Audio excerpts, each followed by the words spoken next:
கடலாடி சட்டமன்ற உறுப்பினராக இருந்த அண்ணன் சுபத்தங்கவேலன் அவர்கள் சட்டமன்றத்தில் அன்றைக்கு கோரிக்கை வச்சார். ராமநாதபுரம் மாவட்டத்தில் கிராம சாலைகள் தான் இருக்கு, நெடுஞ்சாலைகள் இல்லைன்னு சொன்னார். உடனே முதலமைச்சராக இருந்த கலைஞர் அவர்கள் 500 கிலோமீட்டர் கிராம சாலையை நெடுஞ்சாலையாக தரம் உயர்த்தி தேசிய நெடுஞ்சாலையோடு இணைக்கிற வகையில மாபெரும் திட்டத்தை வகுத்து தந்து செயல்படுத்தினார். ராமநாதபுரம் மாவட்டத்தில் அரசு பொறியியல் கல்லூரி வேணும்னு பொதுமக்கள் கோரிக்கை வச்சதை ஏற்றுக்கொண்டு தேவிப்பட்டினம் செல்லக்கூடிய பகுதியில் அண்ணா அரசு பொறியியல் கல்லூரிய முதலமைச்சர் கலைஞர் அமைச்சார். மாவட்டத்தில் பல்வேறு இடங்கள்ல ஆரம்ப சுகாதார நிலையங்கள் அமைச்சது மட்டுமல்ல, ஆரம்ப சுகாதார நிலையங்களை மருத்துவமனையாக தரம் உயர்த்திருந்த காரணத்தினால இன்றளவும் பொதுமக்கள் பயனடைந்து கொண்டிருக்கிறார்கள். சுனாமியில பாதிக்கப்பட்ட ஏழை எளிய மீனவர்களுக்கு தங்கச்சி மடம், பாம்பன், மண்டபம், தொண்டி, சாயர்குடி உள்ளிட்ட பல்வேறு இடங்கள்ல 5000 சுனாமி குடியிருப்புகள் கழக ஆட்சியில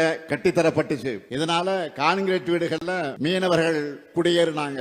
மாவட்டத்தின் பல்வேறு பகுதிகளில் உயர்மட்ட பாலங்கள் கட்டப்பட்டுச்சு. ராமநாதபுரம் கீழக்கரை இடையே பாலைவன பூங்கா அமைக்கப்பட்டுச்சு.